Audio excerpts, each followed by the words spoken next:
high-speed communications network will be installed across the city centre through its own optic fibre.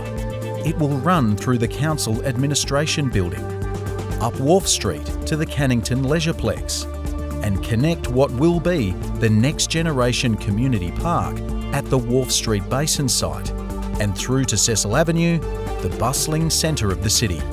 This will result in improved implementation and efficiency of council services, as well as high-speed public Wi-Fi, and will ready the area for future digital technologies.